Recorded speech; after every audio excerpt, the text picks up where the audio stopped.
हाय, आपके साथ मैं हूँ Surabhi Sharma. India TV YouTube channel subscribe करिए, बेल आइकन दबाएं। नमस्कार, स्वागत है आप सभी का।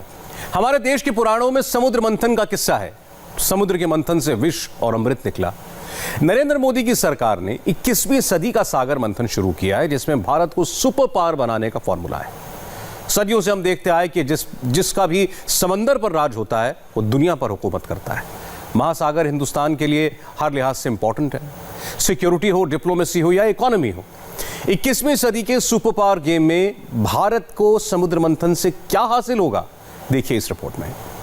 ये ड्रैगन की ताकत की नुमाइश है। साउथ चाइना सी में अमेरिका की बढ़ती गश्त के खिलाफ चीन ने 1 महीने की मिलिट्री ड्रिल शुरू की है।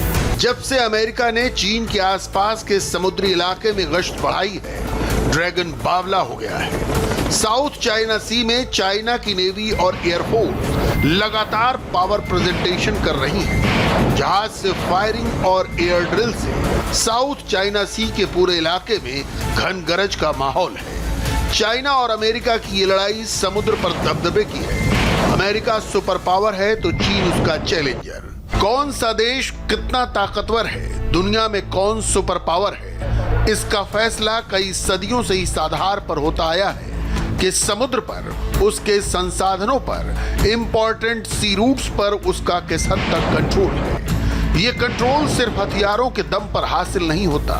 इसके लिए ट्रेड, पोर्ट, शिपयार्ड, सी रूट, कोस्टल एरियाज का डेवलपमेंट, समुद्री तूफानों का वार्निंग सिस्टम, समुद्री डकैती रोकना और सुनामी, समुद्री हमले और ऑयल स्पिल जैसी चुनौतियों से निपटने में कमजोर देशों की मदद करने की क्षमता रखना भी शामिल है। 18वीं और 19वीं सदी में ब्रिटिश हुकूमत में सूरज नहीं डूबता था, तो इसकी वजह यही थी कि समंदर पर अंग्रेज राज करते थे। 20वीं सदी में अमेरिका सुपर पावर बना तो प्रशांत महासागर से लेकर अटलांटिक महासागर तक उसका दबदबा था। अब 21वीं सदी एशियन सेंचुरी है, तो जाहिर है मेन लड़ाई इंडियन ओशन या हिंद महासागर पर राज करने की है। 19वीं सदी के महान अमेरिकी नौसैनिक अधिकारी एडमिरल ए टी महन ने कहा था कि जिसका हिंद महासागर पर कब्जा होगा वही एशिया पर राज करेगा। हिंद महासागर दुनिया के 7 समुद्र की चाबी है। 21वीं सदी में हिंद महासागर ही दुनिया की किस्मत तय करेगा। ए टी महन ने जो बात 150 साल पहले कही थी वो आज सच साबित होती दिख रही है। भारत ने प्रधानमंत्री नरेंद्र मोदी के नेतृत्व में हिंद महासागर की लहरों पर कब्जा करने के लिए समुद्र मंथन शुरू किया है। भारत की सामुद्रिक शक्ति या मैरीटाइम पावर बढ़ाने के लिए आज प्रधानमंत्री नरेंद्र मोदी ने इंडियन मैरीटाइम समिट का उद्घाटन किया। अगर हम इस आयोजन को दुनिया भर में समुद्र मंथन का सबसे बड़ा कार्यक्रम कहें तो गलत नहीं होगा। 3 दिनों की वर्चुअल इंडियन मैरीटाइम समिट में 100 से ज्यादा देशों के 1,70,000 से अधिक लोग हिस्सा ले रहे हैं। इनमें 8 देशों के मंत्री, 50 बहुराष्ट्रीय कंपनियों के सीईओ और 160 से ज्यादा वक्ता हैं। इनमें से 115 वक्ता भारत के अलावा अन्य 24 देशों के हैं। मोदी सरकार समंदर पर कंट्रोल, दुनिया की बड़ी मैरीटाइम पावर होने की अहमियत को बखूबी समझती है। इसीलिए सत्ता में आने के साथ ही पीएम मोदी ने भारत की समुद्री शक्ति के विकास पर काम करना शुरू कर दिया। इंडियन मैरीटाइम समिट उसी सिलसिले की ताजा कड़ी है, जिसका पहला संस्करण 2016 में हुआ था। इस बार कोरोना काल के चलते भारत मैरीटाइम समिट का आयोजन वर्चुअली कर रहा है। समुद्रों के लिए विजन 2030 पेश करते हुए प्रधानमंत्री मोदी ने बताया कि भारत किस तरह अपनी मैरीटाइम ताकत को बढ़ा रहा है। India is a natural leader in this sector. Our nation has a rich maritime history. Civilizations flourish on our coasts. For thousands of years, our ports have been important trading centers. Our coasts connected India to the world. Friends, through this Maritime India Summit, I want to invite the world to come to India and be a part of our growth trajectory. Maritime शक्ति का दायरा बहुत बड़ा है। इसमें अपनी ताकत के विस्तार के साथ साथ आसपास के तमाम देशों को भी साथ लेकर चलने की चुनौती होती है। जिस वक्त नरेंद्र मोदी सरकार सत्ता में आई, उस दौरान चीन लगातार हिंद महासागर में अपनी ताकत बढ़ा रहा था। उसने म्यांमार, श्रीलंका, जिबूती में अपने सैनिक अड्डे विकसित करने शुरू कर दिए। 2013 में शी जिनपिंग ने चीन के विस्तारवाद को बढ़ावा देने के लिए one belt one road initiative यानी BRI प्रोजेक्ट शुरू किया, जिसके जरिए चीन का इरादा सड़क और समुद्री रास्तों का विकास करना था। चीन की बढ़ती चुनौती से निपटने के लिए भारत के लिए अपनी समुद्री शक्ति का विकास करना जरूरी हो गया था। इसके लिए मोदी सरकार ने सत्ता में आने के बाद वर्ष 2015 में सागरमाला प्रोजेक्ट की शुरुआत की। सागरमाला प्रोजेक्ट के तहत देश के तटीय इलाकों और जल शक्ति का विकास शुरू किया गया। उसी साल पीएम मोदी ने मॉरिशस के दौरे में भारत के सागर विजन को पेश किया। सागर यानी security and growth for all in the region. We seek a future for Indian Ocean that lives up to the name of Sagar security and growth for all in the region. We should be inspired by monsoon, which nurtures and connects us all in the region. We will strive to unite our region in partnership as we were once in geography. An ocean that connects our world should become the pathway of peace and prosperity for all. आपको याद होगा कि साल 2008 में मुंबई पर आतंकवादी हमला करने के लिए आतंकवादियों ने समंदर का रास्ता अपनाया था। ऐसे में भारत के लिए अपनी समुद्री सीमाओं की रक्षा करना बेहद जरूरी है। इसलिए हिंद महासागर क्षेत्र से जुड़े छोटे देश, खास तौर पर श्रीलंका, मालदीव और मॉरिशस जैसे देश बेहद महत्वपूर्ण है। ये इंडिया के लिहाज से समुद्री तटों के विकास के लिए भी बेहद जरूरी हैं।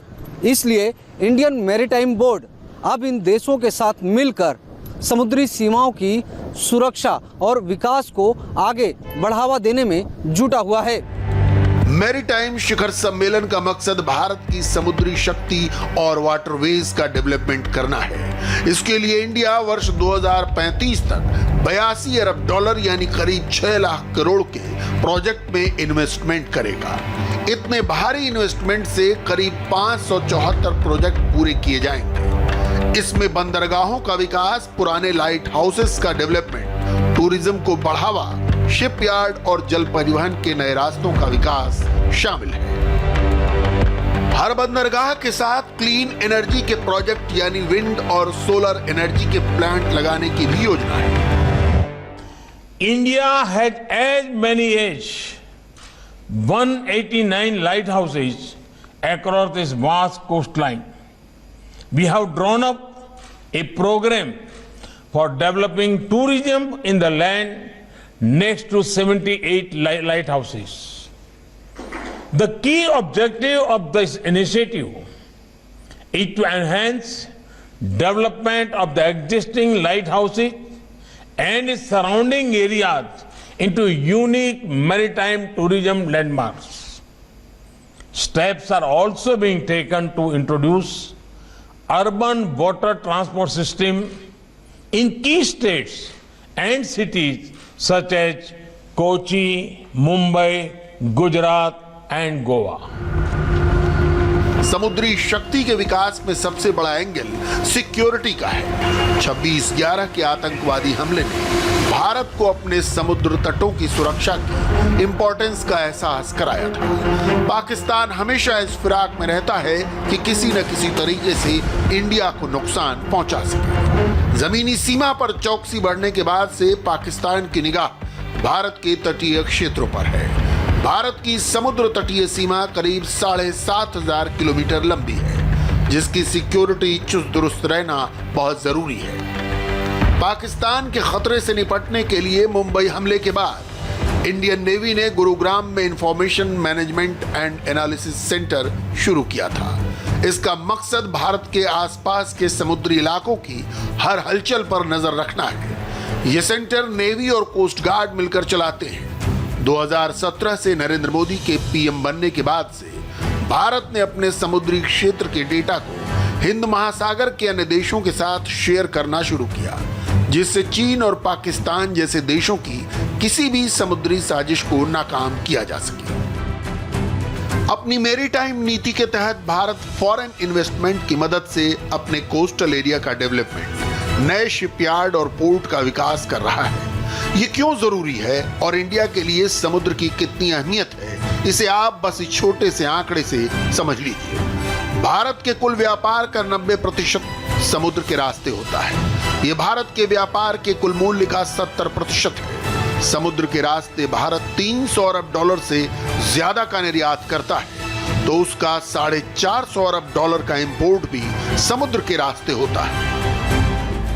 इस ट्रेड के लिए समुद्री रास्तों की सिक्योरिटी भी जरूरी है, खासतौर से हिंद महासागर क्षेत्र में जहां चीन अपनी ताकत लगातार बढ़ा रहा है। हिंद महासागर ऑस्ट्रेलिया से लेकर अफ्रीका तक फैला हुआ है। इंडियन ओशन से दुनिया का लगभग आधा कारोबार गुजरता है। इसीलिए हिंद महासागर में अपनी ताकत बढ़ाने के लिए भारत ने ऑस्ट्रेलिया, जापान और अमेरिका के साथ मिलकर क्वाड अलायंस किया है।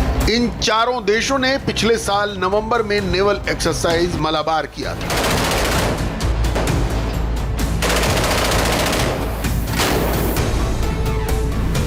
चीन के व्यापार का एक बड़ा हिस्सा हिंद महासागर से गुजरता है। उसके बेल्ट एंड रोड इनिशिएटिव के कई प्रोजेक्ट यहाँ हैं। इसीलिए चीन की नेवी की पनडुब्बियां अक्सर हिंद महासागर में नजर आती हैं। हिंद महासागर असल में ड्रैगन की कमजोर नस है, क्योंकि व्यापार के लिहाज से चीन के लिए बहुत महत्वपूर्ण है।